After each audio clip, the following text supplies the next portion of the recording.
जिक्रन कसीरा। रब सोने जिक्र की बार बार तालीम इस वास्ते दी ताकि साढ़े जी मनफी एनर्जियां ने अंदर पैदा हो चुकी ने वो जल जाना, और उस तो इलावा जो शैतानी कुवतां जी साढ़े अंदर एनर्जियां सानू मैसेज सिड़दियां रहिंदियां ने, और जो शैतान हर वेले अंदर और सीने च बैठा है दिल के खब्बे पासे वसवासिल खन्ना सुरफ खन्ना वन्नाह दा जिक्र किया, ये हर वेले मैसेज सिड़दा रहिंदा है इंसान के ज़हन की स्क्रीन ते बाहरों भी इंसानां विचों भी जिन्हां विचों भी और दीगर शैतानी कुवतां विचों। ते इहदा ओहदा तरीकाकार ये है कि हर वेले चलते फिरदे जिक्र जिहड़ा फिर मुर्शद इजाजत दती है अपनी मर्जी नाल जिक्र किताबां चों पढ़ के करदा ओहदा असर को होर है, लेकिन जिहड़ा इजाजत लैके फिर मुर्शद को करदा ओहदी कैफियत को होर है। इसलिए कि यह जिक्र सीना टू सीना नबी पाक को आया होया। हाँ जी, ते और जदों वो जिक्र जदों अल्लाह वाला सीने च लका कर दिंदा है, कनैक्शन दे दिंदा नूरी, तो फिर वो दिल का ताल्लुक बेवास्ता पीरान सिसर नबी पाक के कल्ब नाल और अल्लाह नाल राबता हो जाता है, और राही मौला का मुसाफिर बनता तलाशे मौला ही फिर लग पैंदा, जिहदे बारे डॉक्टर इलामा इकबाल फरमाउंदे ने कि खुदा ने फिर से भेजा पैगाम अपने बंदों को, मैं कर्ज मखफी हूँ कोई मुझे तलाश करे। क्या बात। पर है चरखे नीली फाम से मंजिल तेरी सतारे जैसी कर दे रहा वो कारवां तू है, जब नहीं खुदा तक तेरी रसाई हो तेरी निगाह से पोशीदा आदमी का मुकाम। तो कुरान यही गल दसदा इला रब का मुंतहा, इंसान तेरी मंजिल तेरा रब है।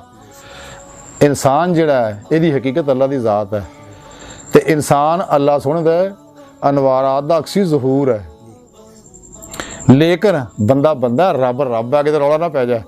ये वातल वजूद वातल शहूद अल्लाह वाले समझाते हैं। इकबाल ने नुकता समझाता, इकबाल फरमाता आदम को खुदा मत कहो, आदम खुदा नहीं, लेकिन खुदा के नूर से आदम जुदा नहीं। ये वक भी नहीं है कि वक भी ना समझ बैठो, वक समझोगे तभी मार खा जाओगे, जे ये किया तभी मार खा जाओगे। तो अल्लाह सोना खुद कुरान दसदा मैं तेरी शाह रग तो नेड़े हाँ, तो मैं वाह वाह माँ को मैं तुहाडे नाल हाँ, फसमा वजह जिधर भी रुख करो तो अल्लाह का रुख है। मैं थोड़े नफ्सां में तुसीं गौर क्यों नहीं करते, कुरान दसदा है अल्लाह पाक दा अपनी ज़ात ना हर जगह हाज़िर मौजूद, अंदर भी बाहर भी। हजूर सुल्तान वो तां ही फरमाया सी अंदर भी हूँ तो बाहर भी हूँ, बाहू के थले वेंदा हूँ, इहनूं फना करना पैना। लेकिन जिहड़े लोग कहते हैं जी अल्लाह दा अरशां ते रहिंदा है, झूठ बोलते हैं। कुरान कहण दिया वो हर जगह हाज़िर मौजूद है, ये कहण दे जी अरशां ते बैठा अद्धी रात वो थले नूं उतरदा है। अस्तगफिरुल्लाह, ऐसा नहीं है, अल्लाह ताला हर जगह हाज़िर मौजूद है जी। डॉक्टर इलामा इकबाल नूं बड़ा दुख होया गल सुन के, जिहड़े साडे अंदर वादा कीता ओहदे लंबे लंबे टिंडा कराउण वाले तंबे चुकण वाले ये वो कहिंदे ने भी अल्लाह अरशां ते बैठा, ते अद्धी राती कुर्सी ते बहिंदा, कुर्सी ची ची करदी है पागल दे पुत्र। अच्छा वो इलामा इकबाल फरमांदे बिठा के अर्श पे रखा है तूने आवाज़, वो मुल्ला जी रब नूं तू अरशां ते बन के रखा था, बिठा के अर्श पे रखा है तूने आवाज़, खुदा वो क्या जो बंदों से एतराज़ करे, वो कितना का रब है अपने बंदे तो परे रहिंदा है। ऐसा नहीं हैगा, अल्लाह अंदर भी है बाहर भी है सज्जे भी है खब्बे भी है, हर जगह हाज़िर मौजूद है अल्लाह। असीं दूर है वो साढ़े नेड़े है, सानू चाहिए नेड़े, वो नेड़े होने का तरीका वही है जिहड़े अल्लाह वाले दसदे ने। असबा के वलैत करो, अमले कुरान सुन्नत करो, और दवाम कलबी जिक्र हुजूर ना अपने अंदर नूरानी करो, अल्लाह सोहणे दे करीब होवे और दीदारे मौला दी नेमत हासिल करो। खुद कुरान करीम रब सोहणे फरमाया, ये लोग तो इनकार करते जी दीदार होंदा नहीं। सूरह निसा च अल्लाह फरमाउंदा है जिहड़े अल्लाह सोहणे दे दीदार दी तमन्ना रखदे ने ना, आरजू रखदे ने, उन्होंने अल्लाह दा दीदार जरूर होएगा। कुरान करीम जी रब ने फरमाया इत्थे अन्ने हो गां अगले जान भी अन्ने होणगे, ये कहंदे ने जी दीदार नहीं हो सकदा। अल्लाह वाले दीदार करदे आए ने, कर रहे ने, अगां भी करनगे। हाँ जी, तो मैं फर्दर दसदा रहना, ये कोई लुकी छिपी गल नहीं हैगी। बहरहाल कि जिक्र जिहड़ा इस वास्ते अल्लाह वाले कराउंदे ने, और खास तौर पर इजतमाही जिक्र है उसका ज़्यादा फायदा है। इजतमाही जिक्र का फायदा यह होंदा कि जिहड़े जिक्र अहले इकट्ठे हो करते हैं, जिथे भी जिक्र किया जाता हदीसां च मौजूद है, तुसीं पढ़दे रहंदे हो कि उत्थे फरिश्ते फौरी आउंदे रहे उस मजलिस नूं घेर लैंदे रहे,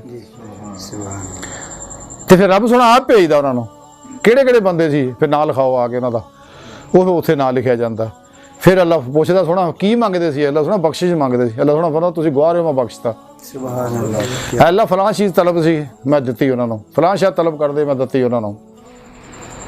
अल्लाह फलाना दा दुनिया का कुत्ता सी, वो तो एवें विच आके बह गया सीगा, अल्लाह ने कहा बैठा तो ऐसी तो मैं उन्होंने भी बख्शता। हाले महफिल आता गया सी ना, मैं उन्होंने भी बख्शता। वो बाहर जाके फिर दोबारा कुत्ता बन जाओ वक्री बात लेकिन एक ही लैन सीधी हो जाती है। यानी अहले जिक्र की सोबत जी इन्नी नफा दिंदी है। ताई शख सादी ने फरमाया ना, सोबते साले तुरा साले को नद, तो सोबते ताले तुरा ताले को नद। ते इस वास्ते जिक्रन कसीर रब ने आख्या कि रज के जिक्र करो जिन्ना भी हो सकता। तो सिर्फ प्रैक्टिस कराई दी है, घर जाके इनू पाबंदी ना करो, जो तरीके असबाके वलायत वो कानून के मुताबिक जिक्र करो। अलहमदुलिल्लाह साढ़े महफल च इदां दे लोग मौजूद आ कि जिहड़े नबी पाक की रोज़ हजूरी च भी जाते, अल्लाह की मुलाकातां करते, अल्लाह वालियां नाल मिलते हैं, अल्लाह पाक उन्होंने रूहानी कमालात दिते हुए ने, सुभान अल्लाह। तो हुण असीं जिक्र शुरू करने हैं। जिक्रन कसीरा, जिक्रे नफी इसबात, ये वो नफी इसबात है जिहदे बारे सुल्तान बहुत फरमाते, नफी इसबात दा पानी मिलिया हर रगी हर जाई हो। जिक्र कलमा तैयब, ला इलाहा इल्लल्लाह,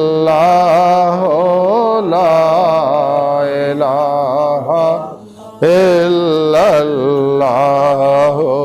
ला इलाहा इल्लल्लाह, ला इलाहा इल्लल्लाह, ला इलाहा इल्लल्लाह, ला इलाहा इल्लल्लाह,